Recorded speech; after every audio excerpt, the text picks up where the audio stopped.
On va faire un petit fast track sprint vers le futur et on va continuer avec notre troisième présentateur de la soirée, William. William est finissant en génie mécanique à concentration en entrepreneuriat à l'Université de Sherbrooke de la faculté de génie et détient aussi un certificat en biologie. Après son baccalauréat, William va aller sur le marché du travail, il va être analyste d'affaires. Donc, William, je te laisse la parole.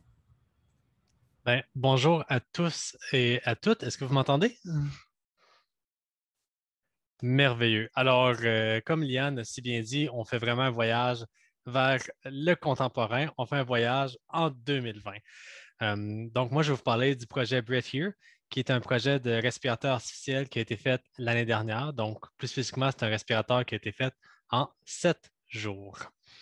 Donc, pour commencer, on va refaire un voyage dans le passé, puisque c'était le thème d'aujourd'hui. J'aimerais vous ramener en mars 2020. Parce que je ne sais pas pour vous, mais moi, en mars 2020, j'étais assis sur le sofa, j'ai regardé les nouvelles, j'étais confiné chez moi, et à chaque 13 heures, j'écoutais François Legault parler, puis il m'a annoncé les mauvaises nouvelles de la journée. Je regardais à l'international ce qui se passait, je regardais en Italie, puis je me disais, mon Dieu, vers quoi qu'on s'enligne? Puis j'ai un quiz pour vous que j'aimerais faire. Donc, Liane, si tu peux le mettre, j'aimerais vous poser une question.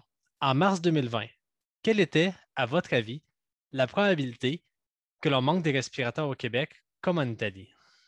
Parfait. Alors, je vois les résultats. Quand même, beaucoup de gens qui pensent 50%, des gens qui pensaient pas beaucoup. Puis, c'est vraiment une majorité qui tend vers le haut. Ben, moi, j'étais convaincu qu'on était pour en manquer, qu'on était pour s'aligner dans un mur. Et c'était aussi ce que beaucoup de gens pensaient. C'est pour ça que la Fondation de l'Hôpital général de Montréal et le Centre de santé universitaire de santé McGill ont créé un concours pour fabriquer un ventilateur d'urgence qui serait capable d'être fait non seulement au Québec, mais d'être fabriqué et distribué à travers le monde. Donc, ce concours-là, c'est un concours très ambitieux. En 2 semaines, il fallait concevoir un respirateur artificiel, le fabriquer, être capable de le produire de manière industrielle, puis on devait avoir des médecins et des ingénieurs dans l'équipe. La première fois que j'en ai entendu parler, c'était le 19 mars. Mon père m'avait envoyé un message texte ou sur Facebook, je ne me rappelle plus trop, puis il m'avait dit hey, regarde un concours. Puis ma réponse, c'était la suivante. Cool story, bro. Je me disais, c'est impossible que je sois capable de faire quoi que ce soit qui ressemble à un respirateur fonctionnel. Je suis un étudiant au baccalauréat. Je ne réussirai jamais à faire ça. Il y a quelqu'un d'autre qui va s'en charger. Il y a une petite voix dans ma tête qui était un peu déçue de moi-même, qui disait, ben, tu n'as même pas essayé, tu n'as même pas cliqué pour voir c'était quoi le projet, mais je me disais, c'est sûr que c'est trop gros pour moi. Puis le lendemain, la conjointe de mon coloc, qui est aussi mon meilleur ami, est revenue du travail, puis elle nous a montré, elle dit hey, regardez les gars, mon coloc est aussi ingénieur. Il y a un concours qui existe pour fabriquer un respirateur. Vous devriez regarder, vous devriez vous inscrire. Puis les deux, on était comme ben non, c'est bien trop gros, c'est bien trop ambitieux. Puis on en a discuté. Puis finalement, elle a dit ben, vous devriez faire au moins un post sur Facebook, essayer de trouver si vous pouvez trouver des ingénieurs, des médecins qui pourraient faire partie de l'équipe pour faire le projet. Puis moi, je dis non, il n'est pas question qu'on fasse un post sur Facebook. Là. Non. Mais je peux tout bien commencer à appeler des gens. Donc, un vendredi soir à 9h30, j'ai commencé à appeler des gens. J'ai appelé un de mes amis, Bruno Courtemanche. Puis il m'a dit ah oui, je pense qu'on pourrait trouver des gens.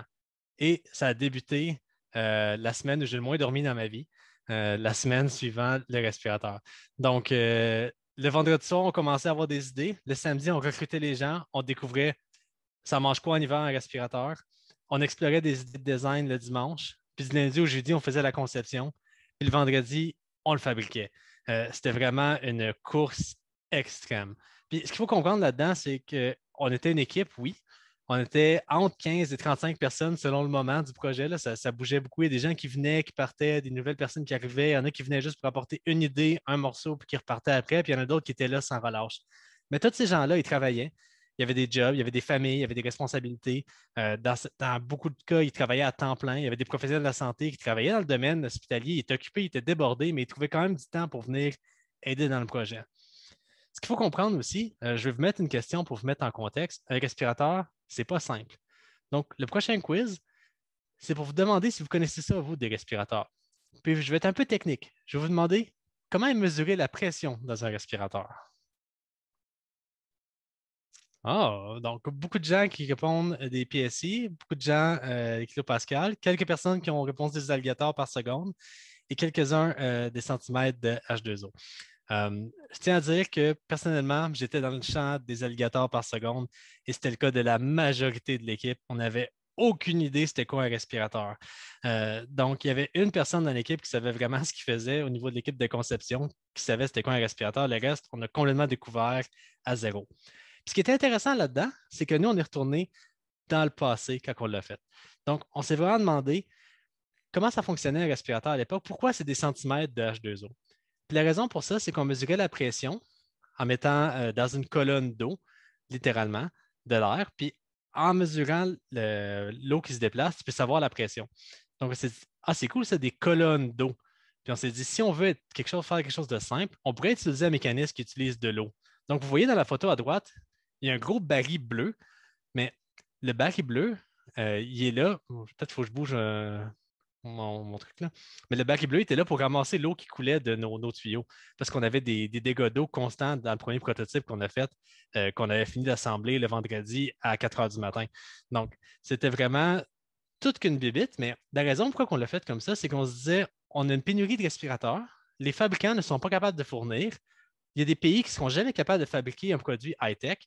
Donc, on va faire la manière la plus simple possible. On va faire ce qui était fait en 1950. Donc, on a regardé les vieux brevets, on a regardé les vieux systèmes. On a parlé à des inhalothérapeutes qui nous disaient ah oui, en début de carrière, je me souviens d'avoir vu une machine qui utilisait de l'eau. Puis on est allé vers ça parce qu'on s'est dit on est capable de le fabriquer n'importe où dans le monde. Puis on va être capable d'avoir quelque chose de fiable et de super simple à fabriquer. Donc, c'était vraiment des tuyaux vissés ensemble avec du duct tape. Puis ça fonctionnait.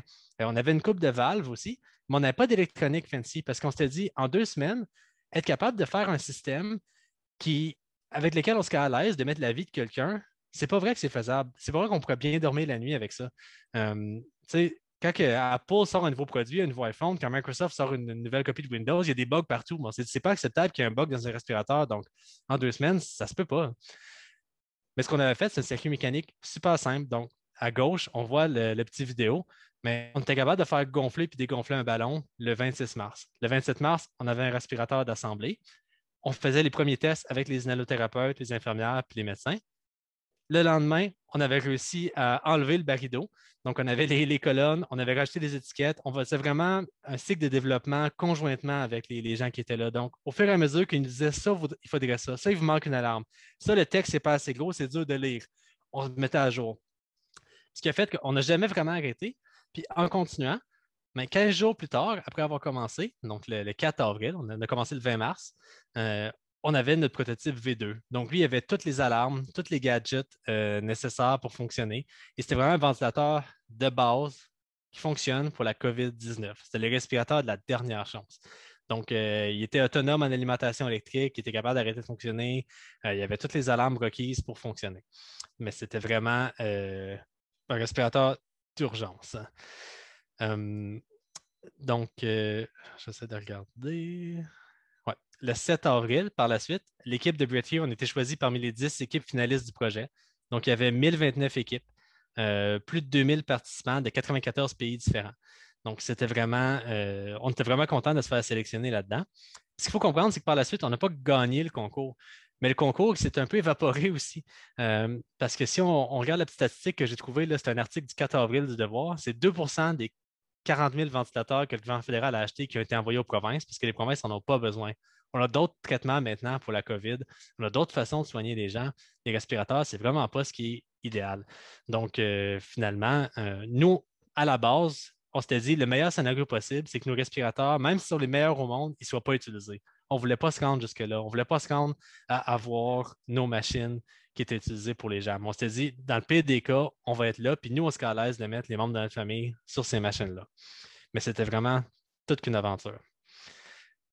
Donc, en conclusion, le message que j'aimerais que vous reteniez, c'est que ce n'est pas parce qu'un projet a de l'air impossible qu'il l'est.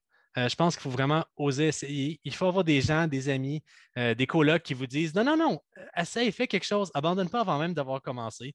Parce que tu peux être surpris d'où tu peux te rendre. Puis, dans les membres de l'équipe qu'on était là, je pense qu'il n'y a pas une personne qui se disait ben oui, c'est sûr qu'on peut le faire. On était tous convaincus qu'on s'en allait dans le mur. Puis finalement, 15 jours plus tard, on regardait notre respirateur artificiel sur un mannequin. On disait c'est bizarre, ça fonctionne. Mais c'était vraiment parce qu'on y a cru, parce qu'on a essayé. Donc, maintenant, c'est le temps des questions. Ça me fait plaisir d'y répondre. Et j'aimerais rajouter aussi, si vous avez des questions plus, prenez mon adresse email en note. Vous allez pouvoir m'écrire. Ben, je vais être là disponible tantôt aussi, là, mais ça ne me dérange vraiment pas d'en parler en long et en large. Puis si vous voulez en parler plus technique aussi, ça me fait plaisir. Merci beaucoup, William, pour la belle présentation et je salue toute ta persévérance et aussi et ton audace en lien avec ton projet. Pour moi-même, faire un projet de recherche là, dans le cadre de mes propres études, c'est sûr, avoir beaucoup de monde, ça peut devenir complexe. Donc, en une semaine, un grand bravo. Et on peut y aller avec les questions. Oui, donc vous pouvez toujours écrire lever la main, écrire dans le chat ou bien le question-réponse. Et sinon, j'avais une petite question également. Donc, est-ce que finalement votre projet Brit Air, ben, il y a eu d'autres choses, une modification par après ou le projet juste que, bon, ça existe, mais j'ai d'autres choses à faire dans la vie? Mais vu qu'on était tous déjà employés, étudiants, on avait tous quelque chose à faire. Il n'y a pas personne qui était là pour continuer à le pousser vraiment. Il y a eu des retombées, on a eu des entrevues, il est passé à Génial, à Télé-Québec. Il expliquait c'était comment un respirateur, puis il a amené le nôtre en modèle. Mais en ce moment, il est dans un entrepôt à quelque part, donc si ça t'intéresse, ça peut s'arranger. Là, tu peux partir avec. C'est bon. Et sinon, est-ce que tu es dans ta dernière année de génie, donc tu avais aussi un projet à faire pour l'exposition Méga Génial ou Oui, donc c'est ça. Moi, j'ai vraiment choisi le meilleur timing au monde. Je travaillais à temps partiel, 20 heures semaine, dans une start-up à l'automne. J'étais dans mon avant-dernière session, puis je faisais le projet du respirateur en même temps. Donc, je manque encore de sommeil depuis ce temps-là. c'est bon. Sinon, est-ce qu'il y a des personnes qui ont des questions également? Au niveau technique, genre, je ne suis pas une ingénieure, fait que j'en ai aucune idée quoi poser par rapport à ça. Mais finalement, en gros, comment ça fonctionnait? Genre, c'était comme ça coulait de l'eau, là, il y a une ballonne qui gonflait. Ouais, ben, je peux mettre une petite parenthèse. Je ne savais pas à quel point je voulais aller dans le technique, là, mais en gros, c'est que le plus gros challenge qu'on avait, c'était au niveau de la régulation de la pression. Donc, on avait de l'air qui arrivait des lignes d'hôpitaux, puis l'air, elle s'enlannait dans les poumons du patient. Puis ce qu'il faut faire, c'est pas faire exploser le patient. Donc, pour faire ça, on s'était dit, ben, ça prend une valve qui contrôle le niveau d'air qui rentre. Puis la façon qui est traditionnelle d'utiliser, c'est des valves que tu serres, puis ça vient comme, tu dis le niveau de pression que tu veux, puis ça ira jamais plus haut que ça. Mais ça, ces valves-là, c'était super compliqué à fabriquer, c'était super cher, puis il n'y en avait pas nulle part. Puis on s'est dit, c'est pas vrai que les gens peuvent en fabriquer en Afrique si on a besoin de ces valves-là. Donc, nous, on s'est dit, on va faire un autre système, on va les mettre dans l'eau, puis quand la pression va dépasser ce niveau-là, donc c'était comme un tuyau en T, puis quand la pression va dépasser le niveau d'eau qu'on a décidé, on mettait la colonne pour qu'il y ait 40 cm d'eau. Si elle dépassait ce niveau de pression-là, il y avait des bulles d'air qui sortaient. Puis là, tu peux voir que oh, j'ai un peu trop de pression dans le système. Puis tout l'air en trop allait sortir par là au lieu d'aller dans les poumons du patient. Donc, en gros, grosso modo, c'était ça l'idée des colonnes d'eau. OK. Hey, on a des questions! Yes! En passant, juste un commentaire toujours de Yohan. Donc, bravo, c'est vraiment incroyable comme projet. Donc, wow! Sinon, il y a Frédéric Bergeon qui a une question. Comment on trouve tout le matériel pour ça si vite quand tous les magasins sont fermés? C'est une super bonne question, ça. Puis la réponse, c'est que ben, il y a deux aspects là, dans cette question-là que je vais répondre. La première, c'est que c'était vraiment spécial pour la plupart des gens.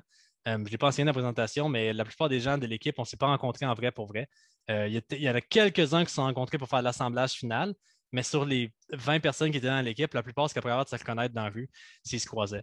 On a eu tellement de monde qui était impliqué que tout le monde avait des petits trucs qui traînaient dans son garage, qui traînaient dans sa chambre. Donc, on avait un des membres Bruno, qui avait beaucoup d'outils. On avait un de nos membres, Mathieu Nadeau, lui, il avait travaillé dans les respirateurs, puis il y avait plein d'anciennes valves, d'anciens trucs qui traînaient. Fait qu'il a amené des bacs de trucs qu'il avait utilisés dans son doctorat. Il dit, ah, ça peut vous être utile. Donc, on a pu utiliser ça. Puis sinon, on avait quelqu'un dans l'équipe qui était propriétaire d'un magasin de pièces électroniques. Le Jérémy Cool de Electromag à Sherbrooke.